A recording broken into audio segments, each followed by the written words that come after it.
Notts County Talk. It's the eve of before the semi-final against Hornchurch. We're looking forward to this one. It's a huge game for everyone involved. I think you look at the Notts fans, it's a huge game to see our Ian Birchnell, our new head coach, is going to fear coming straight in and being head coach of a semi-final. Essentially, not many coaches come into a role, and that is their first game. And it's also a huge game for Hornchurch. I'm sure it will probably be one of the biggest games they've ever played. So it's going to be a real exciting game. Hoping to see a few changes as well. Fresh eyes looking over the squad in training. It should be interesting. How do you feel about it, Tom?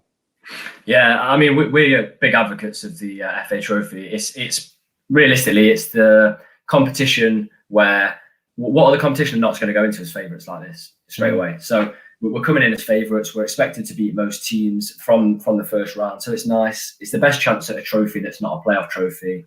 Yeah. I just can't wait. So if we have got a few Hornchurch fans that are joining us, just let us know in the comments. It'd be fantastic. So we'll kick off. We've got Luke from the Hornchurch Supporters Association joining us. He's going to run us through and we'll bring him in now. So, hi Luke, how you doing? Hello mate, how you doing? Yeah, thank you so much for joining us. Let's kick straight off then. Just how big is this game for Hornchurch?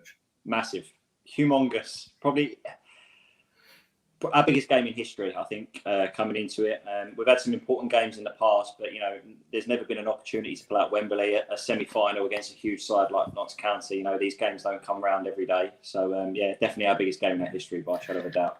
It's a shame, isn't it, George? There's no fans that are going to be able to attend because we were briefly talking before we started this, and you were talking about Aveley. And when Aveley came to Medley, fantastic atmosphere, wasn't it, George, for that? And it was just a fantastic day. But that was nowhere near as deep into the competition as the semi-finals. What would it mean to get to Wembley?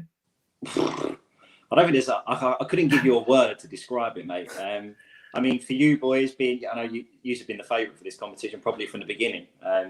So for you, it must mean a lot to you guys. Well, you can imagine how it means to us and me, myself, bearing in mind, the minnows that we were when we've come into this competition. And each round we've gone into it where it's not looked like, you look at the betting odds and whatever else, everyone's against us. And yet we've pulled out result after result after result to the point of, this is where we are now, playing Notts County away. But like you said, unfortunately, there's no fans in there to watch.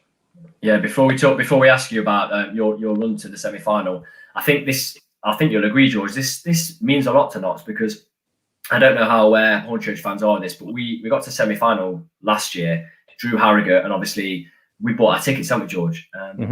And then COVID sort of ended the FA Trophy. And when we played Harrogate again in the semi-final, they were then the League Two side, and the difference was massive. So we felt hard done by there because we were playing a League Two side in pre-season when they'd had games. So yeah, this is big. This is big. The final this year, isn't it? When Harrogate they're playing the final this year, aren't they? Before officially our final. Yeah, you're playing a League Two side against a side that's actually meant to be in this competition. So it's crazy. Yeah, and they're becoming an established League Two side as well, aren't they? Yeah. So yeah, just talk us through how you made it to the semi-final then. Well, it's taken 7 games to get to where we are now, so we've had a lot more rounds than you. So our first game we played Bowles and Pitsea, who we seem to always get drawn against them. We played them in the FA Cup, and we played them in the league, and then we played them in the trophy. It was like 3 weeks, and it was all away as well. So it was nice and local for us, though. Yeah. First half we were poor. But came out second half, a lot better side, scored late on goals, and we come away with that with a 3-1 win.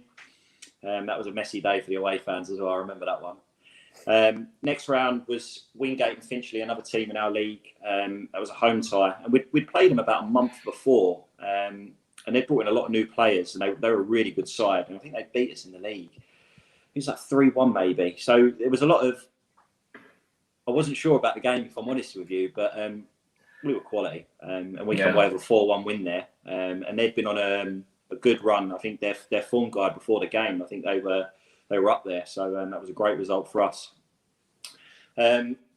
Lucky fans were in for both of those games, and then that's when COVID started to kick in, and we played Tunbridge Angels, who play in the National League South. So that was the first difficult game. Yeah. Again, but we went in it confident. Obviously, they were still playing as well. So it's only recently that National League South and National League North have stopped. playing and curtailed their season. You know, ours was weeks before that, months before that. So, yeah, we scored. I think it was a 95th minute winner. Come away with a 1-0 win. But that was good to watch, and thanks to Tunbridge for that. Obviously, there's no one from Tunbridge going to be watching, but that was a free stream that they put together for that, so that was good. And then we were drawn against Dulwich Hamlet, which are, I mean, I don't know if you know you've ever heard of them. They've got quite a rich history. Dulwich Hamlet, again, an away game, no fans in the stadium. I was offered to go as part of the media team, because obviously you're allowed a certain amount of people in and stuff. But unfortunately, I was working on the day, so I couldn't go. But another quality performance from the boys, and come away with a 2-1 win. And then that's when the big game came. So we were drawn against Kings Lynn of the National League at home. And it's interesting because I looked. I think you boys played them maybe 2-3 weeks ago. I think you drew 1-2 or 2-2. Played us off the park for 60 minutes, didn't they, George? Yeah, they did. Yeah. Horrible. So Kings Lynn came to us. They mixed their side up a bit. They had a lot of first-team players or players that were on the bench for the National League side. And we had BT Sport there for that day as well. It was Jeff Brazier. So he was doing the live reporting to the BT Score Centre for that. So that was something interesting for us. Yeah, they went 1-0 up. Tough side. We equalised. And then they got a player sent off right late on in the game. And we could have won it. Well, obviously, no extra time, and it went to penalties. And it was all over social media. So I don't know if you boys have seen it or, you know, trying to do a bit of looking into us and stuff. But our goalkeeper, Joe Wright, saved all 3 of their penalties. And we scored our 3. And that put us through. So that was a huge buzz around the club with that beating a National League side. That was humongous. I can imagine, yeah. Probably one of our biggest results in history. We then took us on to Maidstone. It was a 9-goal thriller. So it was our first game in which, so obviously with COVID, fans not being able to watch the game. So people had to pay for the Kings Lynn stream. Kings Lynn did that. So what we did as a supporters association, we spent about £1,000 on streaming equipment, and we streamed this game for us and Maidstone fans free of charge on our YouTube channel. And I had the privilege of commentating in that game. So that was an interesting one. I think it was one of my pals that was doing it with me, and we were compared to Test Match Special whilst we were doing that. That was an interesting one. But yeah, 9 goals in that. It just seemed to be we'd score, they'd kick off, and then the ball would be back in the net at the other end, and it would just go backwards and forwards. And again, we scored a late winner in that one, Liam Nash. I think it was like 94th, 5th minute. Keeper came out and he lobbed him. Great finish. And we came out 5-4 winners. And then in the last round, Darlington. Now, Darlington used to be, as you boys know, a humongous club. Decent side, yeah. And it's a long trip from sunny Essex to all the way up to Newcastle. I can tell you that for a fact. So yeah, we went there.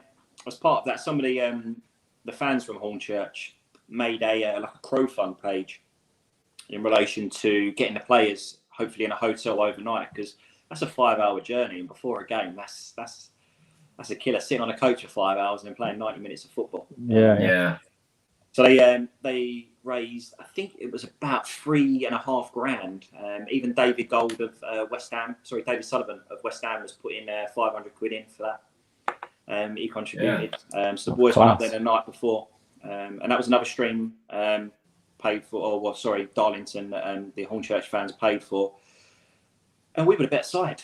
We came away with a 2-1 win, and it was funny because the commentator for Darlington was an ex-manager of theirs, and literally he was the most negative commentator. I mean, as commentators, you're meant to stay, neutral. He was so pro Darlington that we were a pub team from Essex, that our striker was overweight, we weren't very good, we were going to tire, they were going to batter us, they was going to score a multitude of goals. And at the end of the game, he was literally eating his words, because we came out as 2-1 winners, and we were far the better side. Which brings us on to where we are now. Yeah, we remember myself and George watch every game, talk as the game's on, obviously, watching the streams. We remember looking at the results coming in, don't we, George?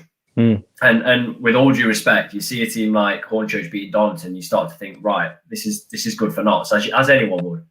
And the results are coming in, and I think Notts fans, genuinely, up until probably the quarterfinals, weren't that fussed about this competition, were they? No, I'd agree with that. Yeah.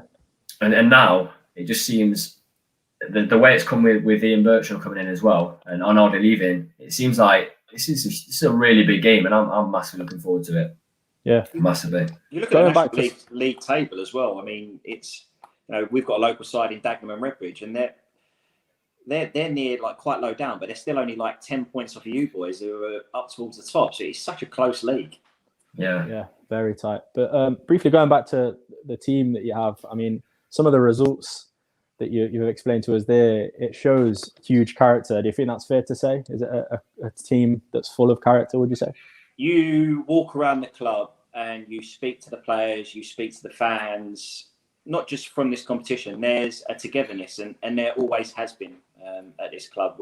Everyone gets along, and we go out of our way to help each other. And it's a massive community-based club, and that's what the Supporters Association do. Raise money for the club, and at the minute we're in the process of building a classroom for the academy to learn. So they do their school work as well as playing football on the pitch, and that all comes from the fans coming together and doing the fundraising and stuff. But yeah, there's a huge buzz around the club, and I've got to give a shout out to the chairman, the vice chairman, and everyone that puts money into the club, because these set of players, if it wasn't for the FA Trophy, they either wouldn't be playing football or they'd be playing probably National League South. A lot of these players have been offered to go National League South before the season was curtailed, and they've said no. And that shows a lot about Hornchurch and the atmosphere, the club, the players, the fans, the management, everything about the football club. It's a phenomenal place to be, and I'm very lucky to be involved in such a small way. But it's a great place to be. It sounds like it, especially with the FundMe page, so they could get a hotel overnight, like little things like that, where it's just a community-run club sort of thing. I think that's really great that it's football based as well. So fair play to the club in that respect, and the fan base. Yeah, when we beat Darlington, the FundMe page kept going. And as soon as we drew you boys, we knew it was another away trip. So I was at the club earlier, and the boys have been sent off. They left about 2:00 this afternoon. Yeah, so they'll be up with you guys now in their hotel, getting their meal, having their team talk, etc. before the night before. And I think that's so important. And that's all and that's come from the fans. You know what I mean? The fans have all contributed to that, and even people not involved in the football club. Like I said, West Ham's owner getting involved. Because he's from Hornchurch. It just shows you the type of club that we are, and we try and compare ourselves. We could never compare ourselves to you guys in Notts County, but for me personally, I'd rather be involved in a club that has that community base and the togetherness that we do, rather than I can go watch a Premier League side if I want. I could go watch a Dagenham Redbridge if I want. Why? It's an amazing place to be. It really is, and you can. I could sit here and talk about it all day to you. I can see. If I could, but you can tell by the smile on my face, how much it means to us as a football club to where we are now. Do you know off the top of your head the date of your last fixture, last competitive, last game? It would have been Darlington, and that was that 3 or 4 weeks ago. It would have been when you boys last played in the trophy as well. So that's at least 4 weeks, I think. It was the beginning of March, wasn't it? So it's 3-4 weeks ago, yeah. Yeah. So I'm seeing a few comments coming in that saying, do you think, basically, will it affect the legs of the players not playing for so long? Do you think the occasion will just override that, and I'll be honest with you, up until I think just before the Kings Lynn game, the boys weren't allowed to train because we didn't have elite status. Obviously being in the Isthmian League, we don't have elite status that the National League South, North, and you guys have going up. So it was something that we put forward to the FA. I think it was just before Christmas. It took them a while to get back to us. I think before the Kings Lynn game, we managed to get one training. So we was given that elite status, and we got one training session. But since then, the boys, whilst we're in this competition, the boys are allowed to train. That elite status stays. So leading up to this game, they've probably trained once, twice a week. I know Mark Stimpson, the manager, he's got a lot of history in this competition. He's won it a couple of times as a manager and as a player. And he has openly said in the media today that he's been doing, practice games, 90-minute practice games. He's been bringing some academy players in, and playing 90 minutes to make sure the boys, have got everything. And I watched the Darlington game. Lots of people watched the Darlington game, and our legs did look heavy towards the end, but I think your heart overpowers your legs. And it like I said, if the boys don't win on tomorrow against you guys, that's their season done. There's no going back to league competition. So if you boys lose tomorrow, you go back to your league. That's it for us. Till August, when the season, hopefully commences again and fans go in. So I think there's a lot of heart that goes into it, and I know these players, they're buzzing. They are seriously buzzing, and it's easy to, you sit there and you look at as a Premier League side and you draw a League One side, Leeds United going out to Crawley in the FA Cup this year. It's a perfect example. We're in the exact same position now. We are playing Notts County. You've said you've brought a new manager in. Is that going to pay dividends? He's got quite a good CV, hasn't he? We're taking over at Osterans from Potter, who's now the Brighton manager, like we said before. But it could work in both favours, but we've got nothing to lose. I think all the pressure for this game is on you boys. It genuinely is, because there's an expectation. There's a huge expectation for you boys to win. Unlike the Darlington manager that was on commentary, the old Darlington manager on commentary, he had that mentality that they were going to smash us, and it went completely against them. So if I'm a Notts County fan, I would say you're going to get a good game tomorrow. Am I confident? I don't know. I don't know what way it's going to go. Hand on my heart, I think you boys are going to be too strong for us. But, we've got nothing to lose. I think we're going to go into that game tomorrow and give everything. And you'll be shocked, I think. The squad that he's put together there is easily a National League South side. So, we're playing a league below where we are, where we should be. Some very good players, which I'm sure you're probably going to be your next question, which you're going to come on to anyway. Well, I was just going to say about players and stuff. I was just going to say we can't really give you any key players to watch because we literally have no idea what the team is going to be tomorrow. We don't know the formation, we don't know anything. But just before we let you go, a couple of players that we need to watch out for that are your danger men. One player that you'll notice straight away is our striker Sam Higgins. He's a big lad, and I'm talking width-ways, not lengthways. But the touch of the guy, his touch, his movement. I've never seen someone hit a football so hard in all my life. And going back to the Darlington match, he slated Sam Higgins the whole game. And at the end of the game, he went, I've eaten my words. He's a quality player. He should be playing better than where he is. So I think Sam scored, I'm just looking at my notes in front of me. I think he's on about 5 or 6 goals in the competition at the minute. A couple of those have been penalties. Another striker, Liam Nash. So he came over to us. He was playing league football in Gibraltar. So he came over to us. Very, very good player. Very good player. He's a danger man. You'll see him tomorrow, probably playing on the left side, up top. I could talk about our players all day. Creative midfielder, Charlie Ruff, very good player, young, energetic, sees a run. Our attack's very good. But going back, at the beginning of this competition, going back to when we were playing Dulwich and stuff, we were naming like 3 subs on the bench, 2 subs on the bench, one of those being a goalkeeper. Yeah. We had no players.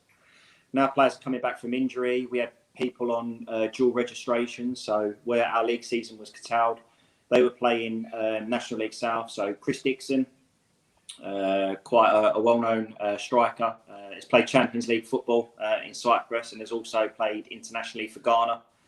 He's a striker for us. Do I see him starting tomorrow? Probably not. On the bench, I imagine. Defensive-wise, Mickey Parcell has been banned. He got sent off against Tunbridge. So was it Tunbridge or Dulwich? I think it was Tunbridge. So he's done a 3-4 game ban. So he's now back for the semi-finals. To be his first game back. He's a good player. So we're getting players back. Nathan Cooper, Ricky Howes, very experienced centre-back combination.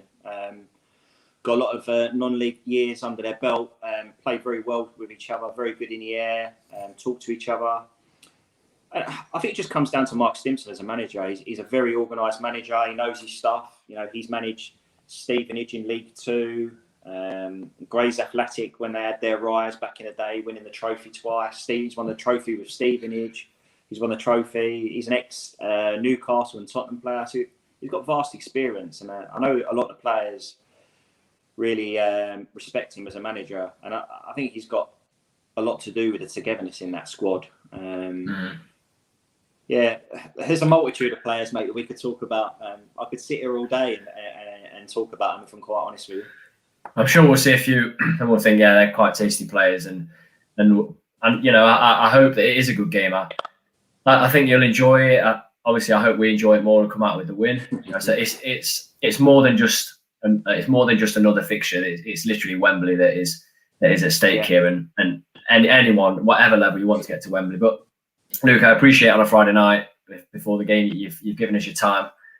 Really interesting stuff, and any Hornchurch fans that have joined us, I hope you've enjoyed our match preview. Just before we do let you go, tomorrow we are doing a watch along because it is obviously a semi-final, so we'll be on YouTube.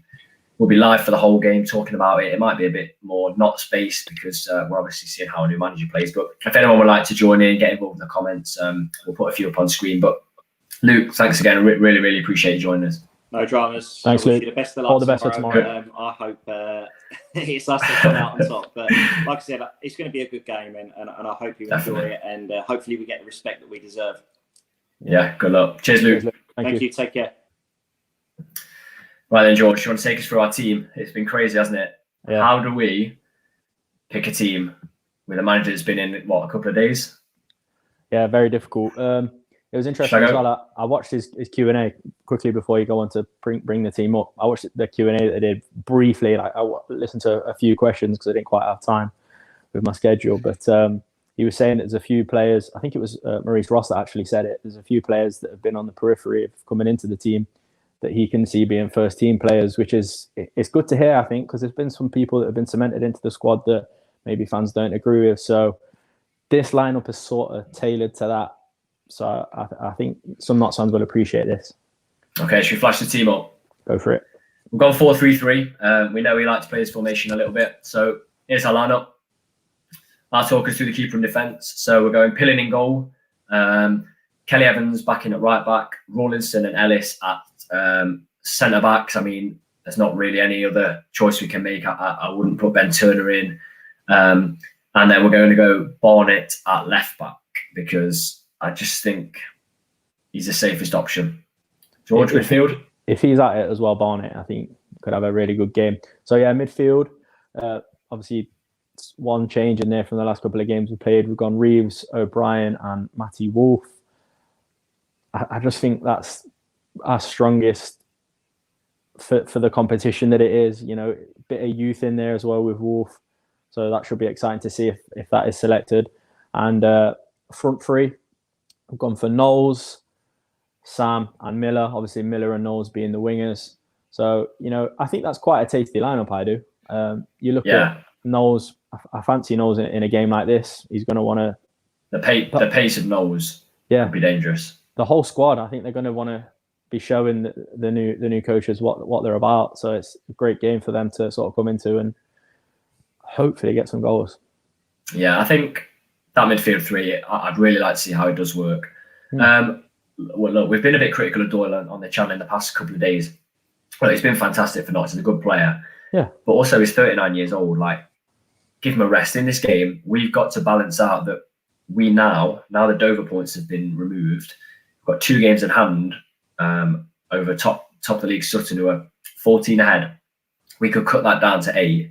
We've still got to bear in mind that as amazing as it would be to get to a final, we've also got we've got to look at the league as well because we can't drop out the playoffs. So you have to rest some players. So I just think this would be a very nice lineup to see. Very nice. Yeah, I think so. I think you've got a lot of youth in there. You've got a couple of players that probably haven't been getting the game time that they should have. Obviously, it's been a difficult season. So, I'm so intrigued for tomorrow. I mean, there's obviously a lot riding in this game if the new head coach hadn't have come in. But with that coming in, you're sort of assessing how he's set up, how we're going to play. What a game to come into, a semi-final for a chance to get to Wembley. Yeah, right. I'm going to go on to my prediction first. Yeah. I'm going with Notts County 4, Hornchurch 1. I always predict these sides that are lower down the table to get a goal. It's a big occasion. We saw it. It's gone out of my head now. Who did we see it with? Was it Morpeth? Morpeth. It was last season. It's literally gone out of my head. Yeah. They scored. Yeah, Belper. Didn't they score from outside the area? Screamer. Absolute screamer, yeah. And I think Hornchurch's drive to play well and to get a win is going to get them a goal. But I think we, as Luke sort of suggested, we're going to be a bit too strong. I'm going Sam 2, Wolf and Miller. And that's what I'm going for. So I'll flip yours up on the screen. Yeah. What are you going for? I've gone for 3-0. I feel a bit bad now after what Luke just said. It was really insightful. Sort of dreading playing them a little bit now, because I think a lot of Notts fans are going to think this is an easy bye to the final, but I don't think by any stretch it's going to be. It could be embarrassing. My scoreline doesn't suggest what I've just said, but I've gone Notts County 3, Hornchurch 0. I've gone Knowles, Miller and Sam to each nick a goal. I really fancy those players, you know. Miller, I think he just needs a goal. He's been good in the games he's played. He's not had much of a chance to play in his preferred position, and I mean, what better opportunity, really? Yeah, I agree. So I've gone 4-1. You've gone 3-0. As we've already said, we are going to be doing a watch along.